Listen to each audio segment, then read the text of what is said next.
Hesíodo, notável poeta grego, escreveu em sua obra Teogonia, sobre o nascimento dos deuses, o seguinte: a princípio, os imortais que habitavam o Olimpo criaram uma raça dourada de homens mortais.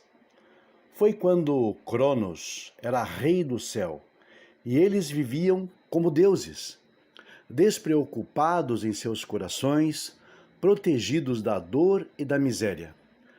A velhice indefesa não existia, e com membros de vigor inabalável, eles desfrutavam das delícias das festas, fora do alcance do mal. E todas as coisas boas eram deles. A terra produtora de cevada não pedia trabalho algum para produzir uma colheita rica e abundante.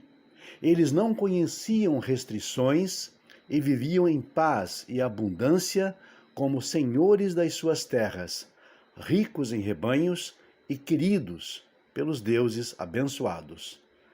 Teogonia, linhas 110 a 121. No Antigo Egito, uma ideia semelhante era também conhecida.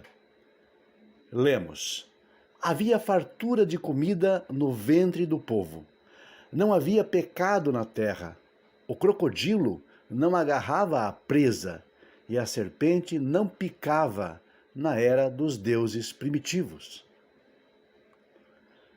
Da mesma forma, num cenário ambientado na antiga China, lemos sobre uma das primeiras tradições do Extremo Oriente, a qual nos foi legada pelo mestre taoísta Quanzhe, que viveu no século IV antes da Era Comum. Pássaros e animais multiplicavam-se em rebanhos e manadas. A grama e as árvores cresciam exuberantes. Nesta condição, os pássaros e os animais podiam ser conduzidos sem sentirem constrangimento. Os ninhos das aves podiam ser escalados e espiados. Sim, na verdade, na era da virtude perfeita, os homens viviam em comum com os pássaros e os animais e estavam em igualdade com todas as criaturas, formando uma só grande família. Igualmente sem conhecimento, eles não abandonavam o caminho das suas virtudes naturais. Igualmente livres de desejos, encontravam-se num estado de pura simplicidade. Neste estado, a natureza do povo era o que deveria ser. E mesmo nas Américas, encontramos uma ideia semelhante a essas anteriores. Lemos: e desta forma, eles, os criadores, ficaram cheios de alegria porque encontraram uma terra linda, cheia de prazeres. Havia alimentos de todo tipo. Eles, os primeiros 4 homens, foram dotados de inteligência, conseguiam entender tudo o que existia no mundo. Quando olharam instantaneamente, viram tudo ao seu redor e contemplaram, por sua vez, o arco do céu e a face redonda da terra. Em quase todas as culturas e povos antigos, podemos testemunhar a existência de narrativas que se assemelham e muito ao relato do Jardim do Éden da Torá.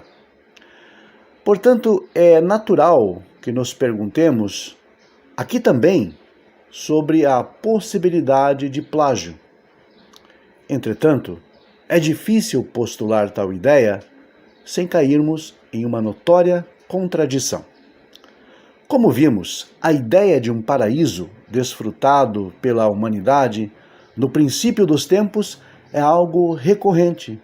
E esta noção não está restrita, em hipótese alguma, a apenas uma pequena região geográfica, e menos ainda está restrita a determinado período de tempo. Nós sabemos acerca do paraíso chinês, retratado na obra de Quan Tse, do paraíso egípcio, chamado de Aaru, do paraíso grego pela obra de Hesíodo, e até mesmo do paraíso maia, mencionado na obra Popol Vuh. E embora pudéssemos manter a ideia de que os egípcios, por exemplo, tenham influenciado a literatura hebraica posterior, é muito difícil dizer que também influenciou a cultura e a literatura chinesa, pois estas civilizações, até onde sabemos, seguramente não entraram em contato no mundo antigo. E isto ficaria ainda pior ao olharmos para o Novo Mundo, para as Américas, em especial o atual território da Guatemala, lar do povo maia, o qual, bem antes da chegada dos europeus à região, já falavam de uma era dourada, onde os deuses caminhavam entre os homens, uma época de paz, prosperidade e bênção para todos. E esses foram apenas alguns exemplos, entre as dezenas de outros, que retratam a mesma ideia geral, em diferentes culturas e épocas. Culturas essas que, de forma alguma, poderiam ter recebido influência das outras, pois, no geral, sequer estavam cientes da sua existência. Apesar de todas as suas variações de forma e foco, essas tradições relatam circunstâncias notavelmente semelhantes. Quais seriam, então, as respostas para isso? E como entender a disseminação desses conceitos tão similares entre culturas separadas por milhares de quilômetros e tão distantes entre si também no aspecto temporal? Por mais que se teorize a respeito, ou por mais conjecturas que surjam nesses estudos, o fato é que, aparentemente, a humanidade tem uma espécie de memória comum coletiva, lembranças ou reminiscências de algum tempo remoto no passado, que foram vividas ou testemunhadas ou ainda ensinadas e aprendidas por ancestrais em comum. Logo, mais uma vez, qualquer ideia de plágio aqui ou de cópia de alguma outra cultura precisa ser descartada como inviável, a não ser que seu defensor queira, mais uma vez, passar vergonha. Mas por que seria o relato da Torá superior?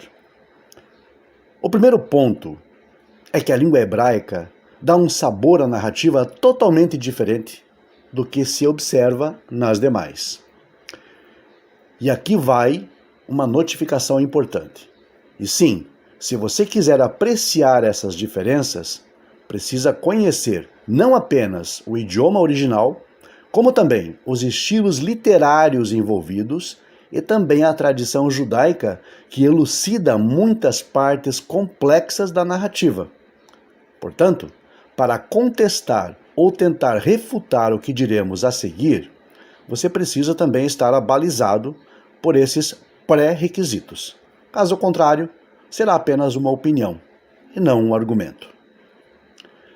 Cabe lembrar que aqui também a Torá não se diz dona da verdade, e menos ainda que esta narrativa lhe seja original. Até porque, como é evidente, todo o seu enredo se desenvolve em um contexto não judaico, na região do Crescente Fértil, entre os rios Tigre e Eufrates. Ao contrário do que muitos pensam, não haveria como auferir alguma vantagem ou extrair dali um pretexto de uma aparente superioridade judaica em termos de originalidade, quando a passagem sequer se dá em Israel, e sim fora dos seus limites. Então, este relato é imparcial.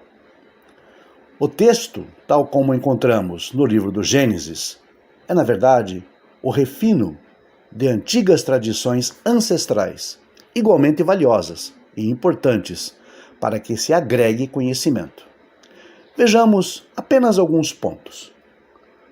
O texto do Gênesis trata de um jardim, que no hebraico é Gan, termo esse que pelo seu radical evoca restrição, contenção, cerceamento. Adão não é um homem ou um mero indivíduo, e sim a humanidade como um todo. Éden vem da mesma raiz de Idan, época, era ou eon.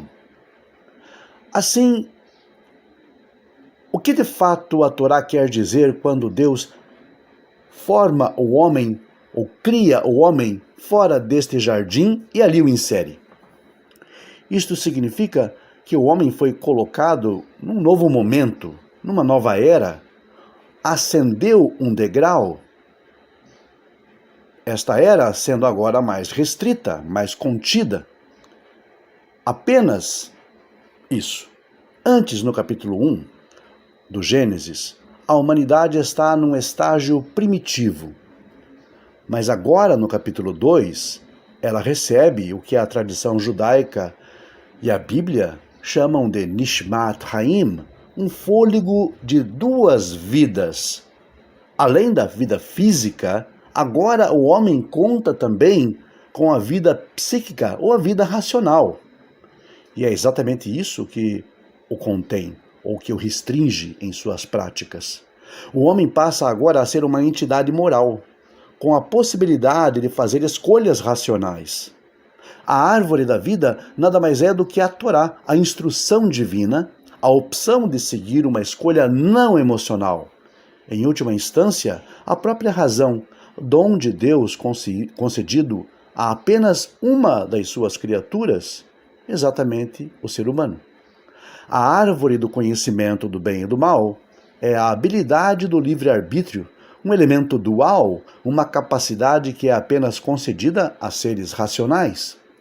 E o mais importante a se notar é que estas noções sobre o Éden e a sua interpretação não são ideias novas ou inventadas, como muitos poderiam supor. As fontes citadas neste vídeo remontam a vários séculos, com o surgimento dos grandes intérpretes do judaísmo antigo e medieval.